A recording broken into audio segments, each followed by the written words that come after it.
ಕುಮಾರಸ್ವಾಮಿ ವಿರುದ್ಧ ಮತ್ತೊಮ್ಮೆ ದೋಷಾರೋಪ ಪಟ್ಟಿ ಸಲ್ಲಿಸಲು ಎಸ್ಐಟಿ ನಿನ್ನೆಯಷ್ಟೇ ರಾಜ್ಯಪಾಲರಿಗೆ ಮತ್ತೊಂದು ಮನವಿ ಪತ್ರವನ್ನು ಸಲ್ಲಿಕೆ ಮಾಡಿದೆ ಸರ್.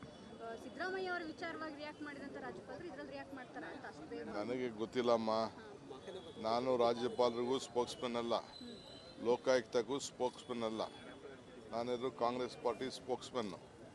ಏನಾರಿದ್ರೆ ವಿಚಾರ ತಿಳ್ಕೊಂಡು ನಾನು ಮಾತಾಡ್ತೀನಿ.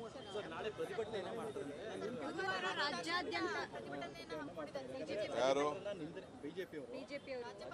ನಿಂದನೆ ಮಾಡಿದೆ ಕಾಂಗ್ರೆಸ್ ಅಂತೇಳಿ ರಾಜ್ಯಾದ್ಯಂತ ಪ್ರತಿಭಟನೆ ಕರೆ ಕೊಟ್ಟಿದೆ. ಅವ್ರನ್ನ ದುರುಪಯೋಗ ಮಾಡ್ಕೊಳ್ತಾ ಇದಾರಲ್ಲ, ಸಂವಿಧಾನ ದುರುಪಯೋಗ ಮಾಡ್ಕೊಳ್ತಾ ಇದ್ದಾರೆ, ಪ್ರಜಾಪ್ರಭುತ್ವಕ್ಕೂ ಮಾರ್ಕ ತರ್ತಾ ಇದ್ದಾರೆ. ಅದಕ್ಕೆ ಅವರು ಪೂರಕವಾಗಿ ಈಗ ಅವರೇ ಅವರ ಪಕ್ಷದ ಏಜೆಂಟ್ ಆಗಿ ಪರಿವರ್ತನೆ ಮಾಡ್ಕೊಳ್ತಾ ಇದ್ದಾರೆ ಅನ್ನೋದಕ್ಕೆ ಇವೆಲ್ಲ ಸಾಕ್ಷಿ. ಸರ್, ಕುಮಾರಸ್ವಾಮಿ ವಿರುದ್ಧ ಮತ್ತೊಮ್ಮೆ ದೋಷಾರೋಪ ಪಟ್ಟಿ ಸಲ್ಲಿಸಲು ಎಸ್ಐಟಿ ನಿನ್ನೆಯಷ್ಟೇ ರಾಜ್ಯಪಾಲರಿಗೆ ಮತ್ತೊಂದು ಮನವಿ ಪತ್ರವನ್ನು ಸಲ್ಲಿಕೆ ಮಾಡಿದೆ ಸರ್. ಸಿದ್ದರಾಮಯ್ಯ ಅವರ ವಿಚಾರವಾಗಿ ರಿಯಾಕ್ಟ್ ಮಾಡಿದಂಥ ರಾಜ್ಯಪಾಲರು ಇದರಲ್ಲಿ ರಿಯಾಕ್ಟ್ ಮಾಡ್ತಾರಾ ಅಂತ ಅಷ್ಟೇ ನನಗೆ ಗೊತ್ತಿಲ್ಲಮ್ಮ. ನಾನು ರಾಜ್ಯಪಾಲರಿಗೂ ಸ್ಪೋಕ್ಸ್ಮನ್ ಅಲ್ಲ, ಲೋಕಾಯುಕ್ತಗೂ ಸ್ಪೋಕ್ಸ್ಮನ್ ಅಲ್ಲ. ನಾನಿದ್ರು ಕಾಂಗ್ರೆಸ್ ಪಾರ್ಟಿ ಸ್ಪೋಕ್ಸ್ಮನ್ನು. ಏನಾರಿದ್ರೆ ವಿಚಾರ ತಿಳ್ಕೊಂಡು ನಾನು ಮಾತಾಡ್ತೀನಿ.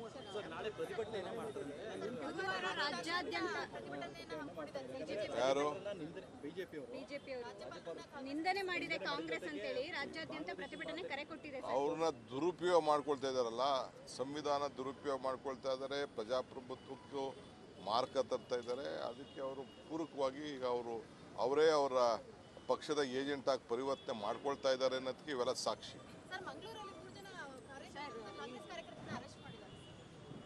ಪ್ರಧಾನಮಂತ್ರಿಗಳಾದಂಥ ರಾಜೀವ್ ಗಾಂಧಿ ಅವರು ಈ ದೇಶದ ಯುವಕರಿಗೆ ಮತ್ತು ನಾಯಕರುಗಳನ್ನು ತಯಾರು ಮಾಡಲಿಕ್ಕೆ ಒಬ್ಬ ದೊಡ್ಡ ಕ್ರಾಂತಿಕಾರಿ ನಾಯಕ.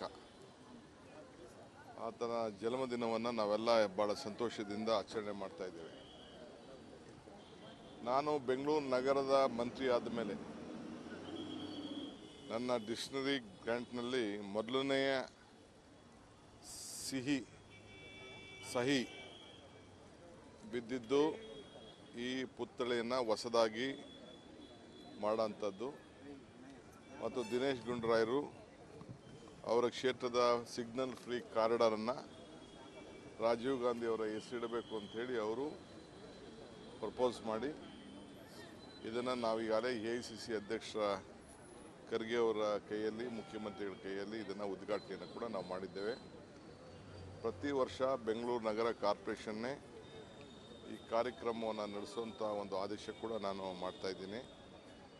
ಸೊ ನಾವೆಲ್ಲ ಬಂದು ಭಾಳ ಸಂತೋಷದಿಂದ ಈ ಪುತ್ಥಳಿಯಲ್ಲಿ ಭಾಳ ಮೊದಲಿಂದನೂ ಇದ್ದಿತ್ತು, ಆದರೆ ಇದು ಒಂದು ಸ್ವಲ್ಪ ಹೊಸದಾಗಿ ನಾವು ಮಾಡಿದ್ದೇವೆ.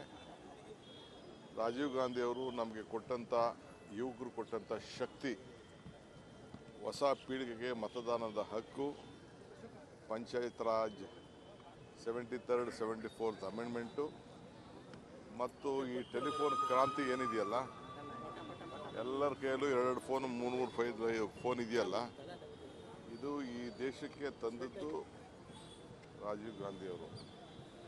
ಹಂಗೆ ಪ್ರತಿಯೊಬ್ಬ ನಾಗರಿಕ ಯಾರು IT BT ಈ ಟೆಲಿಫೋನ್ ಕ್ರಾಂತಿ ನಾಯಕತ್ವ ಪಂಚಾಯತಿಂದ ಪಾರ್ಲಿಮೆಂಟ್ವರೆಗೂ ಬೆಳೆದಿದ್ದಾರೆ. ಇದನ್ನು ನೆನೆಸ್ಕೊಳ್ಬೇಕಾದ್ದು, ನಾವೆಲ್ಲ ಸ್ಮರಿಸ್ಕೊಳ್ಬೇಕಾದ್ದು ರಾಜೀವ್ ಗಾಂಧಿಯವರ ಹೃದಯ ಶ್ರೀಮಂತಿಕೆ ಆವತ್ತಿನ ಕಾಲದಲ್ಲಿ. ಸೊ ಅವರು ಈ ದೇಶಕ್ಕೆ ಮಾಡಿದಂಥ ತ್ಯಾಗ, ಇಡೀ ಕುಟುಂಬ ಈ ದೇಶದ ಐಕ್ಯತೆ, ಸಮಗ್ರತೆ ಮತ್ತು ಶಾಂತಿಗೋಸ್ಕರ ಅವರೇನು ತ್ಯಾಗ ಮಾಡಿದ್ದಾರೆ ಅದನ್ನೆಲ್ಲ ಕೂಡ ನಾವು ಸ್ಮರಿಸ್ಕೊಂಡು ಅವರು ಏನು ನಮಗೊಂದು ಮಾರ್ಗದರ್ಶನ ಕೊಟ್ಟಿದ್ದಾರೆ ಅದರಲ್ಲಿ ನಾವೆಲ್ಲ ಹೆಜ್ಜೆ ಹಾಕಬೇಕು. ಸರ್, ಕುಮಾರಸ್ವಾಮಿ ವಿರುದ್ಧ ಮತ್ತೊಮ್ಮೆ ದೋಷಾರೋಪ ಪಟ್ಟಿ ಸಲ್ಲಿಸಲು ಎಸ್ಐಟಿ ನಿನ್ನೆಯಷ್ಟೇ ರಾಜ್ಯಪಾಲರಿಗೆ ಮತ್ತೊಂದು ಮನವಿ ಪತ್ರವನ್ನು ಸಲ್ಲಿಕೆ ಮಾಡಿದೆ ಸರ್.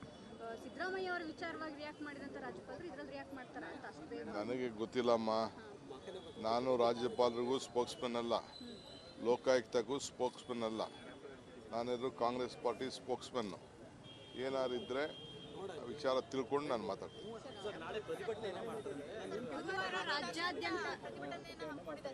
ಯಾರು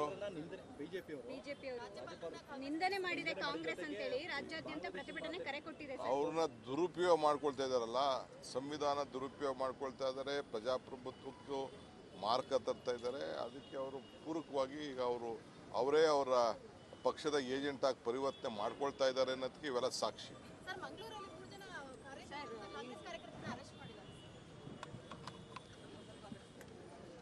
ಪ್ರಧಾನಮಂತ್ರಿಗಳಾದಂಥ ರಾಜೀವ್ ಗಾಂಧಿ ಅವರು ಈ ದೇಶದ ಯುವಕರಿಗೆ ಮತ್ತು ನಾಯಕರುಗಳನ್ನು ತಯಾರು ಮಾಡಲಿಕ್ಕೆ ಒಬ್ಬ ದೊಡ್ಡ ಕ್ರಾಂತಿಕಾರಿ ನಾಯಕ. ಆತನ ಜನ್ಮದಿನವನ್ನು ನಾವೆಲ್ಲ ಭಾಳ ಸಂತೋಷದಿಂದ ಆಚರಣೆ ಮಾಡ್ತಾ ಇದ್ದೇವೆ. ನಾನು ಬೆಂಗಳೂರು ನಗರದ ಮಂತ್ರಿ ಆದ ಮೇಲೆ ನನ್ನ ಡಿಕ್ಷನರಿ ಗ್ರ್ಯಾಂಟ್ನಲ್ಲಿ ಮೊದಲನೆಯ ಸಹಿ ಬಿದ್ದಿದ್ದು ಈ ಪುತ್ಥಳಿಯನ್ನು ಹೊಸದಾಗಿ ಮಾಡೋಂಥದ್ದು. ಮತ್ತು ದಿನೇಶ್ ಗುಂಡೂರಾಯರು ಅವರ ಕ್ಷೇತ್ರದ ಸಿಗ್ನಲ್ ಫ್ರೀ ಕಾರಿಡಾರನ್ನು ರಾಜೀವ್ ಗಾಂಧಿ ಅವರ ಹೆಸರಿಡಬೇಕು ಅಂಥೇಳಿ ಅವರು ಪ್ರಪೋಸ್ ಮಾಡಿ ಇದನ್ನು ನಾವೀಗಾಗಲೇ AICC ಅಧ್ಯಕ್ಷರ ಖರ್ಗೆ ಅವರ ಕೈಯಲ್ಲಿ, ಮುಖ್ಯಮಂತ್ರಿಗಳ ಕೈಯಲ್ಲಿ ಇದನ್ನು ಉದ್ಘಾಟನೆಯನ್ನು ಕೂಡ ನಾವು ಮಾಡಿದ್ದೇವೆ. ಪ್ರತಿ ವರ್ಷ ಬೆಂಗಳೂರು ನಗರ ಕಾರ್ಪೊರೇಷನ್ನೇ ಈ ಕಾರ್ಯಕ್ರಮವನ್ನು ನಡೆಸುವಂಥ ಒಂದು ಆದೇಶ ಕೂಡ ನಾನು ಮಾಡ್ತಾಯಿದ್ದೀನಿ. ಸೊ ನಾವೆಲ್ಲ ಬಂದು ಭಾಳ ಸಂತೋಷದಿಂದ ಈ ಪುತ್ಥಳಿಯಲ್ಲಿ ಭಾಳ ಮೊದಲಿಂದನೂ ಇದ್ದಿತ್ತು, ಆದರೆ ಇದು ಒಂದು ಸ್ವಲ್ಪ ಹೊಸದಾಗಿ ನಾವು ಮಾಡಿದ್ದೇವೆ. ರಾಜೀವ್ ಗಾಂಧಿಯವರು ನಮಗೆ ಕೊಟ್ಟಂಥ, ಯುವಕರು ಕೊಟ್ಟಂಥ ಶಕ್ತಿ, ಹೊಸ ಪೀಳಿಗೆಗೆ ಮತದಾನದ ಹಕ್ಕು, panchayat Raj 73rd 74th amendment ಮತ್ತು ಈ ಟೆಲಿಫೋನ್ ಕ್ರಾಂತಿ ಏನಿದೆಯಲ್ಲ, ಎಲ್ಲರ ಕೈಯಲ್ಲೂ 2 ಫೋನ್ 3 ಫೋನ್ ಇದೆಯಲ್ಲ, ಇದು ಈ ದೇಶಕ್ಕೆ ತಂದದ್ದು ರಾಜೀವ್ ಗಾಂಧಿಯವರು. ಹಂಗೆ ಪ್ರತಿಯೊಬ್ಬ ನಾಗರಿಕ ಯಾರು IT BT ಈ ಟೆಲಿಫೋನ್ ಕ್ರಾಂತಿ ನಾಯಕತ್ವ ಪಂಚಾಯತಿಂದ ಪಾರ್ಲಿಮೆಂಟ್ವರೆಗೂ ಬೆಳೆದಿದ್ದಾರೆ, ಇದನ್ನು ನೆನೆಸ್ಕೊಳ್ಬೇಕಾದ್ದು, ನಾವೆಲ್ಲ ಸ್ಮರಿಸ್ಕೊಳ್ಬೇಕಾದ್ದು ರಾಜೀವ್ ಗಾಂಧಿಯವರ ಹೃದಯ ಶ್ರೀಮಂತಿಕೆ ಆವತ್ತಿನ ಕಾಲದಲ್ಲಿ. ಸೊ ಅವರು ಈ ದೇಶಕ್ಕೆ ಮಾಡಿದಂಥ ತ್ಯಾಗ, ಇಡೀ ಕುಟುಂಬ ಈ ದೇಶದ ಐಕ್ಯತೆ, ಸಮಗ್ರತೆ ಮತ್ತು ಶಾಂತಿಗೋಸ್ಕರ ಅವರೇನು ತ್ಯಾಗ ಮಾಡಿದ್ದಾರೆ ಅದನ್ನೆಲ್ಲ ಕೂಡ ನಾವು ಸ್ಮರಿಸ್ಕೊಂಡು ಅವರು ಏನು ನಮಗೊಂದು ಮಾರ್ಗದರ್ಶನ ಕೊಟ್ಟಿದ್ದಾರೆ ಅದರಲ್ಲಿ ನಾವೆಲ್ಲ ಹೆಜ್ಜೆ ಹಾಕಬೇಕು. ಸರ್, ಕುಮಾರಸ್ವಾಮಿ ವಿರುದ್ಧ ಮತ್ತೊಮ್ಮೆ ದೋಷಾರೋಪ ಪಟ್ಟಿ ಸಲ್ಲಿಸಲು SIT ನಿನ್ನೆಯಷ್ಟೇ ರಾಜ್ಯಪಾಲರಿಗೆ ಮತ್ತೊಂದು ಮನವಿ ಪತ್ರವನ್ನು ಸಲ್ಲಿಕೆ ಮಾಡಿದೆ. ಸರ್, ಸಿದ್ದರಾಮಯ್ಯ ಅವರ ವಿಚಾರವಾಗಿ ರಿಯಾಕ್ಟ್ ಮಾಡಿದಂಥ ರಾಜ್ಯಪಾಲರು ಇದರಲ್ಲಿ ರಿಯಾಕ್ಟ್ ಮಾಡ್ತಾರಾ ಅಂತ ಅಷ್ಟೇ ನನಗೆ ಗೊತ್ತಿಲ್ಲಮ್ಮ. ನಾನು ರಾಜ್ಯಪಾಲರಿಗೂ ಸ್ಪೋಕ್ಸ್ಮನ್ ಅಲ್ಲ, ಲೋಕಾಯುಕ್ತಗೂ ಸ್ಪೋಕ್ಸ್ಮನ್ ಅಲ್ಲ, ನಾನಿದ್ರು ಕಾಂಗ್ರೆಸ್ ಪಾರ್ಟಿ ಸ್ಪೋಕ್ಸ್ಮನ್ನು. ಏನಾರಿದ್ರೆ ವಿಚಾರ ತಿಳ್ಕೊಂಡು ನಾನು ಮಾತಾಡ್ತೀನಿ.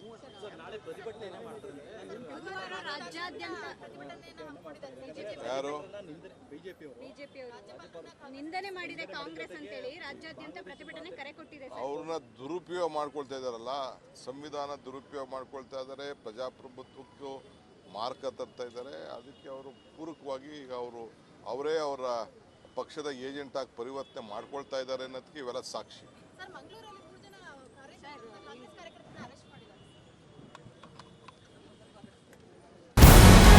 ನಮಸ್ಕಾರ, ಕರ್ನಾಟಕ ಪ್ರೈಮ್ ಟೈಮ್ಗೆ ಸ್ವಾಗತ. ನಾನು ಜಯಪ್ರಕಾಶ್ ಶೆಟ್ಟಿ. ಇಡೀ ಕರ್ನಾಡು ಇವತ್ತು ರೆಬೆಲ್ ಆಗಿ ನಿಂತಿದೆ. ಈ ಹಗರಣಗಳನ್ನು ಸದನದಲ್ಲಿ ಪ್ರಸ್ತಾಪ ಮಾಡಲು ಕೂಡ ಕಾಂಗ್ರೆಸ್ ಹಿಂದೇಟು ಹಾಕಿದ್ದೇಕೆ? ನಿಮ್ಗೆ ಸಂಬಳ ಅದಕ್ಕೆ, ನಿಮಗೆ ವಾಹನ ಅದಕ್ಕೆ, ನಿಮಗೆ ವೆಪನ್ ಅದಕ್ಕೆ, ನೀವು ಅದನ್ನು ಸೆರೆ ಹಿಡಿಬೇಕಾಗಿತ್ತು. ನೀವು ವಿದ್ಯುತ್ ಬರ ಇದೆ ಅಂತ ಹೇಳ್ತಾ ಇದ್ದೀರಿ, ಎಲ್ಲಿ ಬರ ಇದೆ ನೀವು ಹೇಳಬೇಕು. ಪಾಕಿಸ್ತಾನ್ ಆಕ್ಯುಪೈಡ್ ಕಾಶ್ಮೀರ್ ಅದು ಎಂದೆಂದಿಗೂ ನಮ್ಮದು. 40 ಮೆಷಿನ್ಗಳು ತಂದಿತ್ತು ನೋಟ್ ಎಣಿಸುವುದಕ್ಕೆ, ಅದೇ ಹಾಳಾಯಿತು. ಮಥುರಾದ ಗಲಾಟೆ ಇದೆಯಲ್ಲ, ಅದು ಸ್ಥಳೀಯವಾಗಿ ಕೂತು ಪರಿಹರಿಸಬಹುದಾದಂಥ ಕಾನೂನಿದೆ. ಗ್ಯಾರಂಟಿ ಯೋಜನೆಯಿಂದ ನಷ್ಟ ಆಗಿದೆ, ಲಾಭ ಆಗಿದೆ, ದಯವಿಟ್ಟು ಹೇಳಿ. Dawood Ibrahim most wanted criminal ಯಾವಾಗಾದ ಅಂದರೆ ಇಲ್ಲಿ ತನಕ ಭಾರತ ದೇಶದಲ್ಲಿ ಓರ್ವ ದಲಿತ ಪ್ರಧಾನಿಯಾದಂಥ ಇತಿಹಾಸವೇ ಇಲ್ಲ. ರಿಪಬ್ಲಿಕ್ ವರ್ಲ್ಡ್ ಆಪ್ ಇದು ಕೇವಲ ಅಪ್ಲಿಕೇಶನ್ ಅಲ್ಲ, ಸಮಗ್ರ ಸುದ್ದಿಗಳ ಸಂಪರ್ಕ ಮಾರ್ಗಕ್ಕೆ ಕ್ರಾಂತಿಕಾರಿ ಬದಲಾವಣೆ. ರಿಪಬ್ಲಿಕ್ ವರ್ಲ್ಡ್ ಆಪ್ ಕೇವಲ ಸುದ್ದಿ ಅಪ್ಲಿಕೇಶನ್ ಅನ್ನ ಪರಿಚಯ ಮಾಡ್ತಾ ಇಲ್ಲ, ಬದಲಾಗಿ ಡಿಜಿಟಲ್ ಸುದ್ದಿ ಬಳಕೆಯ ಹೊಸ ಯುಗಕ್ಕೆ ನಾಂದಿ ಹಾಡ್ತಾ ಇದೆ. ಇದೊಂದು ಬ್ರೇಕಿಂಗ್ ನ್ಯೂಸ್, ಪ್ರಭಾವಶಾಲಿ ಕಾರ್ಯಕ್ರಮಗಳಿಗೆ ಗಟ್ಟಿಯಾದ ವೇದಿಕೆ. ರಿಪಬ್ಲಿಕ್ ವರ್ಲ್ಡ್ ಅಪ್ಲಿಕೇಶನ್ ಈಗ ಲೈವ್ ಆಗಿದೆ. ಗೂಗಲ್ ಪ್ಲೇಸ್ಟೋರ್ ಮತ್ತು ಆಪಲ್ ಆಪ್ ಸ್ಟೋರ್ ಎರಡರಲ್ಲೂ ಲಭ್ಯವಿದೆ. ಈಗಲೇ ಡೌನ್ಲೋಡ್ ಮಾಡಿ.